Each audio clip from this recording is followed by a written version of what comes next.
Assalamualaikum warahmatullahi wabarakatuh. Saya mahasiswa Universitas Negeri Surabaya, Prodi Manajemen Pendidikan, Fakultas Ilmu Pendidikan.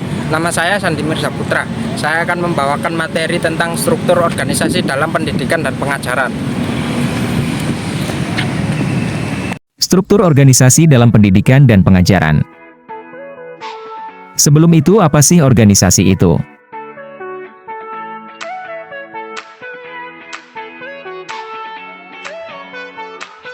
Organisasi itu merupakan sekelompok orang yang dipersatukan secara formal dalam sebuah kerjasama untuk mencapai suatu tujuan yang sudah ditetapkan.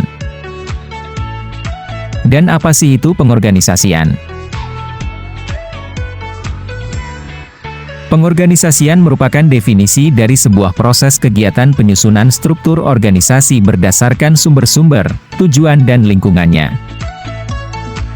Jadi bisa dikatakan hasil dari pengorganisasian adalah sebuah struktur organisasi. Adapun struktur organisasi sekolah dibagi ke dalam beberapa komponen, yaitu: yang pertama, kepala sekolah. Apa sih peran kepala sekolah?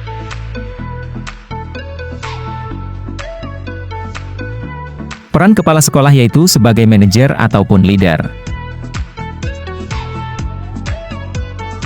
Jadi kepala sekolah ialah seorang yang memimpin dan bertanggung jawab atas keberlangsungan yang ada di sekolah. Yang kedua yaitu wakil kepala sekolah.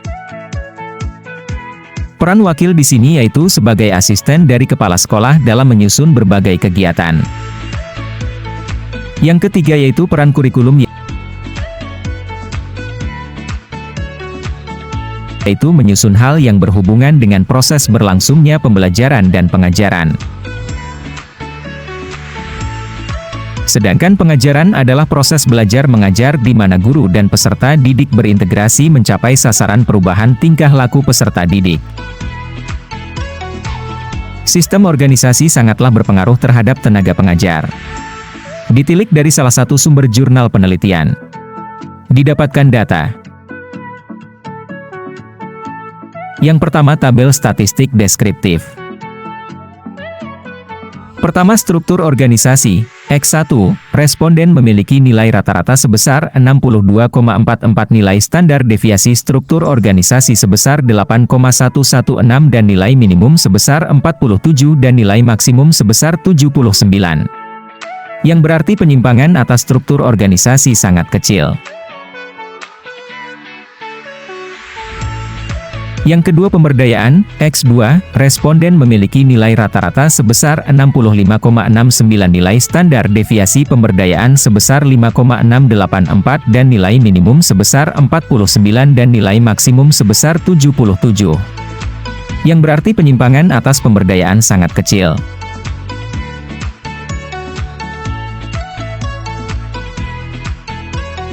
Yang ketiga, motivasi berprestasi. X3, responden memiliki nilai rata-rata sebesar 60,93, nilai standar deviasi motivasi berprestasi 6,161 dan nilai minimum sebesar 39 dan nilai maksimum sebesar 72.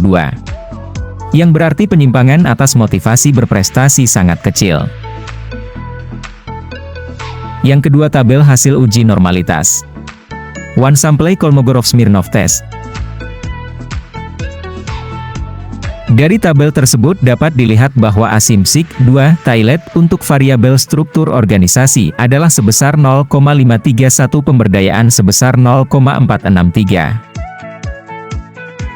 Motivasi berprestasi sebesar 0,108 dan kinerja guru sebesar 0,142 dan total keseluruhan variabel 0,364, 0,05. Dengan demikian dapat disimpulkan bahwa seluruh variabel dinyatakan berdistribusi normal.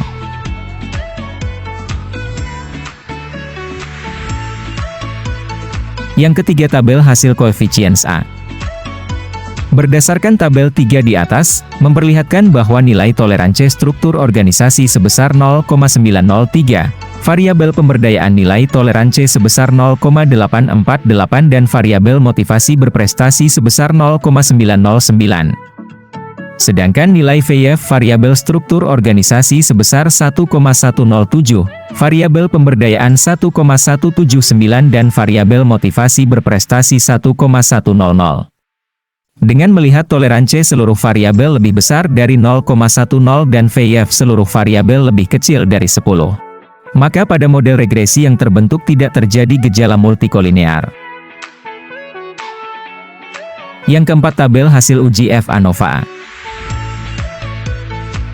Untuk menguji hipotesis statistik di atas, maka dilakukan uji F pada tingkat 5, nilai Fitung untuk N42, tabel NK11083-1104 dan Fitung 29,272 tabel 2,46, maka terdapat pengaruh antara struktur organisasi, X1, pemberdayaan, X2, dan motivasi berprestasi, X3, terhadap kinerja guru, Y. Dan yang terakhir, tabel hasil koefisien korelasi dan determinasi model Sumari B. Berdasarkan tabel 5 diperoleh nilai R 0,677, artinya terdapat hubungan yang kuat dan positif antara struktur organisasi, pemberdayaan dan motivasi berprestasi terhadap kinerja guru. Hasil penelitian yang diperoleh mengenai pengaruh struktur organisasi terhadap kinerja guru adalah hasil hipotesis secara parsial yang menunjukkan bahwa nilai hitung struktur organisasi sebesar 6,148 dan tabel 1,982 dengan 5. Dengan demikian hitung lebih besar dibandingkan dengan tabel. Nilai signifikansi sebesar 0,000, lebih kecil dari 0,05, artinya H0 ditolak. Dari hasil penelitian di atas menunjukkan bahwa struktur organisasi memiliki pengaruh terhadap kinerja guru. Hal ini berarti bahwa struktur organisasi memiliki peranan penting untuk menunjang dan meningkatkan kinerja guru. Rata-rata responden menilai struktur organisasi yang ada di dalam organisasi. Mereka memiliki peran yang penting dalam menjalankan tugas dan kewajiban yang diemban sebagai guru.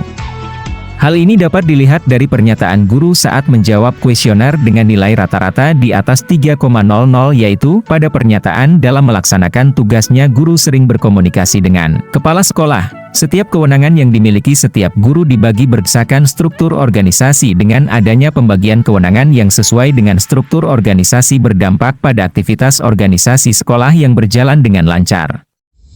Selain itu, kewenangan yang dimiliki juga memberikan dampak pada peningkatan tanggung jawab guru dalam bekerja sehingga guru mampu menyelesaikan pekerjaan atau tugas yang diberikan dengan tepat waktu. Sekian dari materi yang saya sampaikan mengenai struktur organisasi dalam pendidikan dan pengajaran. Mari bergabung ke dalam manajemen pendidikan Universitas Negeri Surabaya. Unggul dalam pendidikan, unggul dalam keilmuan. FIB Jaya, Jaya, Jaya!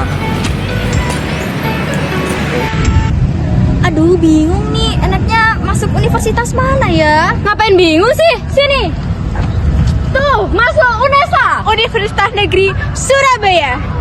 Tapi kalau misalnya aku masuk UNESA, enaknya tuh pilih jurusan apa? Ngapain bingung? Masuk MP tuh.